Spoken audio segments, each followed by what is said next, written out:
បាទបងប្អូនថ្ងៃនេះចេញដំណើរបងប្អូនជីអេឡេកូម្ដងបងប្អូនណាហ្នឹងហើយគឺនៅខាងថ្ម3ដុំបងធំតូចបងប្អូនថ្ម12ដុំបាទគឺនៅផ្ទះសាលីនៅខាងមេបនបងមេបនណាហ្នឹងហើយយើងធ្វើដំណើរពីទីក្រុងទៅប្រហែលជា4ម៉ោងបងប្អូនបាទហ្នឹងហើយធ្វើដំណើរទៅដល់ហ្នឹងហើយតែគាត់ផ្លូវទៅគេវាស្រួលជិះចឹងទៅវាលឿនហ្នឹងហើយការធ្វើដំណើរក៏បានសាកល្បងជិះអេឡេកូបាទអេឡេកូបន្ទុក100គេហ្នឹងបងប្អូនហើយពិតជាអស្ចារ្យមែនទែនយើងជិះទៅយើងមើលបានជិះមើលឃើញ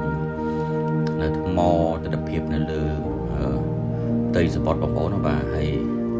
គេមានចាក់គួរចាក់អីទៅគេថាភើបញាប់ញ័រហ្នឹងហើយអត់ដែរជិះទេលើកទី1បងប្អូនបាទហើយអ្នកដែលចូលរួមជិះហ្នឹងគឺមានគ្នា4នាក់បងប្អូនបាទហើយនៅហ្នឹងមានខ្ញុំមានខៀងមានបងភៀបហើយនឹងបងភៀបបងភៀបបាទហ្នឹងហើយការជិះហ្នឹងគឺគេជិះជុំវិលទៅវិលមកហើយគេឲ្យយើងថតរូបអញ្ចឹងណាហ្នឹងហើយយើងអាចឲ្យយើងថតរូបបានបងប្អូនហើយគិតទៅពិតជាទិដ្ឋភាពអាចារ្យមែនបងប្អូនបាទយើងមើលទៅពីលើអេឡេកូហ្នឹងគឺមើលទៅឃើញទិដ្ឋភាពនៅលើសមុទ្រហ្នឹងស្អាតមែនតើបងប្អូនបាទហើយរីឯទឹកសមុទ្រវិញគឺពណ៌ខៀវបាទពណ៌ដូចទឹកសមុទ្រចឹងបងប្អូនហើយពណ៌ឡើងស្អាតតែម្ដងបងប្អូនបាទហ្នឹងហើយការដែលយើងធ្វើដំណើរមកដល់ទីនេះហ្នឹងគឺនៅកន្លែងហ្នឹងគេមានកន្លែងកំសាន្តរបស់គេផ្សេងដែរដូចជាពាក់ព័ន្ធជាមួយនឹងថតរូបនៅឆ្នេរគេឃើញថ្ម12ដុំហ្នឹងប៉ុន្តែថ្ម12ដុំហ្នឹងគឺបើតាមដឹងព័ត៌មានគឺថាដួលបាក់អស់4ដុំហើយនៅសល់តែ8ដុំទេបងប្អូនដោយសារតែទឹកកន្លក់វាយណាហើយថ្មបើតាមខ្ញុំមើលទៅរូបភាពគឺលក្ខណៈដូចជាទឹកកន្លក់វាយយូរទៅសឹកហ្នឹងហើយសឹកទៅក៏នៅសល់ដុះនៅចំកណ្ដាលដុះនៅសមុទ្រហ្នឹងណាហើយជាងសមុទ្រហ្នឹងគឺធំមែនតើបងប្អូនបាទជាងថ្មហ្នឹងផ្ទាំងធំណាទិដ្ឋភាពមើលស្អាតបាទប្លែកមែនតើបងប្អូនបាទហើយពិតជាអស្ចារ្យហ្នឹងហើយធម្មជាតិគឺទៅស្អាតមែនតើបងប្អូនទៅសមុទ្រពេលដែលបក់មកជាប់ថ្មទឹកឡើងវិញឡើងស្អាតមែនតើបាទទិដ្ឋភាពគឺគួរចាប់អារម្មណ៍មែនតើបងប្អូនបាទហើយនៅកន្លែងនេះយើងគិតទៅយើងមកចម្ងាយពីមេបនមកគឺប្រហែលជា4ម៉ោងណាបងប្អូនបាទហើយនៅតាមផ្លូវនោះដូចជាមានកន្លែងជារែងមាសរែងអីដែរមិនដោយសារយប់ពេកយើងមិនបានចូលណាបងប្អូនទិដ្ឋភាពនេះបងប្អូនគឺថ្មជាដុំដោយសារតែបើតាមស្មានមើលគឺទឹកកន្លក់វាយទៅដាច់ហើយតែយើងស្មានទៅបានគេថាកន្លែងហ្នឹងគេហៅថ្ម12ដុំតែម្ដងទៅតែការពិតទៅនៅដុះនៅក្នុងសមុទ្រហ្នឹងហើយយើងឃើញទឹកសមុទ្រវាយអញ្ចឹងបើយើងស្មានគឺថាប្រហែលជាថ្មហ្នឹងគឺត្រូវបានទឹកកន្លក់វាយទៅវាអាចជាដុំកង់យើងណាបាទហើយយើងជិះទិដ្ឋភាពមើលពីលើសមុទ្រហ្នឹងគឺស្អាតបាទនៅពេលដែលយើងជិះបដាហ្នឹងគេចាក់គួរយើងផ្អៀងមកខាងដើម្បីឲ្យយើងមើលបានឃើញច្បាស់ហ្មងដូចថាខាងនេះអញ្ចឹងគេផ្អៀងមកខាងអញ្ចឹងដល់យើងមើលឃើញពី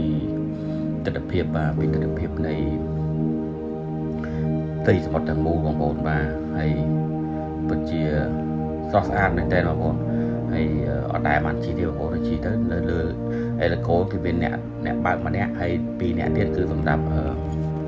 ជួយអមការងារផ្សេងហើយមុនយើងឡើងជិះហ្នឹងគឺត្រូវមានអ្នករៀបខ្សែក្រវ៉ាត់រៀបឲ្យយើងហើយគេឲ្យយើងបំពាក់ប្រដាប់ការពារដែរបាទការពារហ្នឹង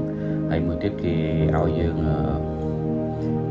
ពាក់ខ្សែក្រវ៉ាត់រួចហើយគេឲ្យយើងពាក់ជាកាលណាយើងអត់ពាក់ទេវាអាចផ្ទោព្រោះទំលេងយន្តហោះហ្នឹងគឺខ្លាំងមែនតើអញ្ចឹងគេឲ្យយើងពាក់ប្រដាប់ការពារហើយគេដាក់លេងនិយាយយើងទៀតហ្នឹង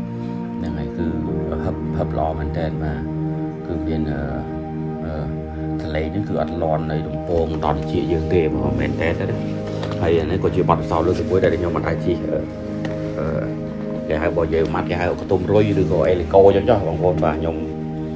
មិននេះដែរប៉ុន្តែយើងមើលពីលើទៅយើងថតទៅគឺស្អាតបងប្អូនបាទគឺស្អាតមែនតើបងប្អូនបាទស្អាតហើយតាក់ទាញមែនតើបងប្អូនបាទស្អាតតែតាក់ទាញមែនតើបងប្អូនបាទហ្នឹងហើយអញ្ចឹងនេះរូបភាពពីលើអេឡេកូហ្នឹងហើយឥឡូវយើងរៀបចុះបងប្អូនបាទយើងរៀបចុះមុនរៀបចុះគេកន្លឹងជុំពេញផ្ទៃនឹងហើយ កន្លងជុំវិញផ្ទៃនឹងហើយបានគេវាងមកកែแล้วបានធ្លាក់ទៅចុះទៅតែម្ដងបងប្អូនណាបាទនេះទីធ្លានេះគឺដូចជានេះគេចឹងដូចជាបឹងឬក៏អីចឹងបងប្អូនបាទហ្នឹងហើយដូចជាបឹងឬក៏អីមួយចឹងបងប្អូនបាទហ្នឹងគឺរូបភាពដែលយើងមើលពីលើទៅបងប្អូនបាទមើលពីលើទៅបាទ